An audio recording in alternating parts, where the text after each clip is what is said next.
C'est bien.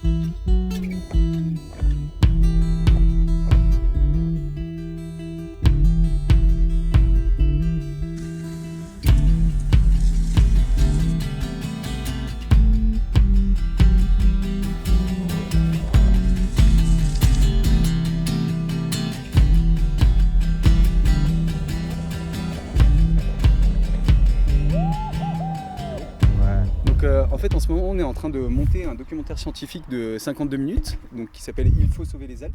Ça va être ensuite une collection de documentaires avec Il faut sauver, donc à l'échelle de différents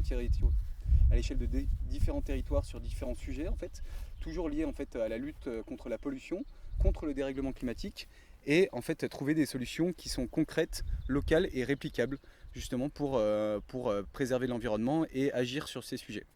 En fait, le premier documentaire de 52 minutes, il va être tourné en 2 étapes. Une première étape, en fait, on va partir traverser les Alpes sans émission de CO2, uniquement en marchant et en volant. Donc avec des rencontres spontanées avec des personnes qu'on va croiser. En fait, ça dépendra vraiment des conditions météorologiques. Ça peut être durer 2 semaines, ça peut durer 3 semaines. On va voir combien de temps ça va nous prendre.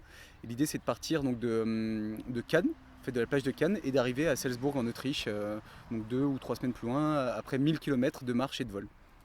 Et la deuxième partie du tournage, en fait, ça va être un tournage donc cette fois avec les équipes de TF1 qui vont venir ici entre Grenoble et Chamonix fin août début septembre.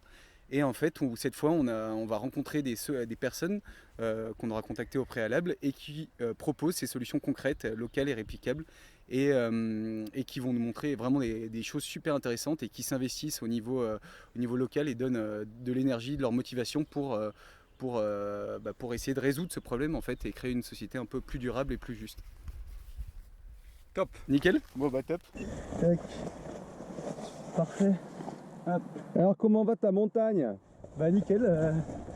Nickel là, c'est sympa comme on le voit, hein. C'est super beau. Il fait moins chaud déjà.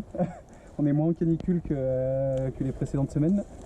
Et par contre voilà, c'est un peu, enfin ce qu'on a vécu là, c'est un peu cette vague de chaleur et tout ça, ces événements extrêmes, c'est assez, en fait c'est ce qu'on disait avec les évolutions du climat, il y a des événements extrêmes qui seront plus fréquents, et en fait ces événements extrêmes ça peut être des tempêtes, ça peut être des cyclones, mais ça peut être aussi des vagues de chaleur, ça peut être des orages qui vont être plus violents, plus localisés. Là c'est ce qu'on a vu quand on a pu poser au Mont Blanc là, le 26 juin dernier.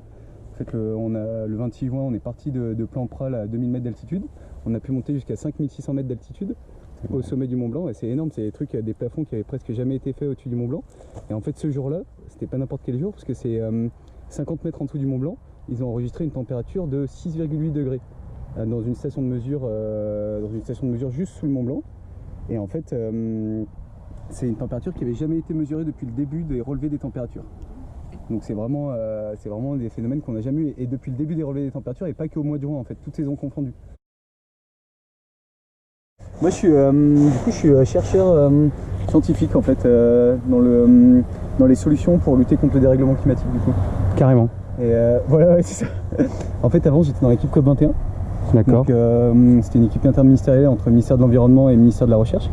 Ouais. Et en fait là après j'ai voulu m'orienter plus sur les solutions en fait pour lutter contre le dérèglement climatique. Donc c'est-à-dire atténuer les émissions de gaz à effet de serre. Et en fait il y a 2 parties pour lutter contre le dérèglement climatique. Il y a une partie qui est atténuation. Donc en fait on va essayer de réduire nos émissions de gaz à effet de serre, et une autre partie qui est une partie adaptation en fait. On va essayer de s'adapter en fait aux effets du dérèglement climatique. Et en fait moi ce qui m'intéressait, il y a les 2 parties qui sont intéressantes, hein, et la partie adaptation parce qu'il faut s'adapter en fait aux effets, et la partie atténuation donc où il faut vraiment trouver des solutions. Et en fait c'est exactement ce que je voulais faire avec le travail de thèse, en trouvant en fait des solutions pour amener l'électricité de façon renouvelable dans les pays du Sud, donc que ce soit en Afrique subsaharienne ou en Asie du Sud-Est. Et en fait donc c'est de l'électrification rurale En fait, tu veux que je te raconte un peu le truc? Ah bah vas-y, hein, moi je En prends. fait, l'idée c'est l'électrification rurale. En ce moment, tu as 1 milliard de personnes qui n'ont pas accès à l'électricité dans le monde. Pas du tout accès à l'électricité, donc ils peuvent même pas brancher un truc. Enfin nous, ça nous paraît être quelque chose qui est normal, quoi. On a des prises électriques et on branche des trucs sur des prises électriques et eux, ils n'ont pas du tout accès à cette électricité. Donc en fait, l'idée c'est on va aller amener des solutions avec panneaux solaires, batteries ou des fois éoliennes, hydroliennes et tout ça, pour en fait amener une électricité de façon renouvelable et permettre en fait à ces villages le développement du coup.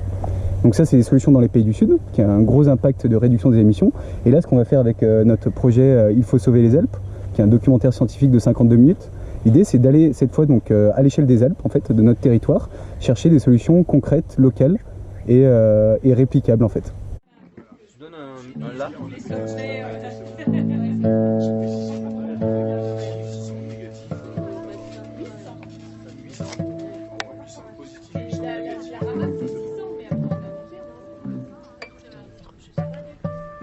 Mais qu'est-ce que c'est que...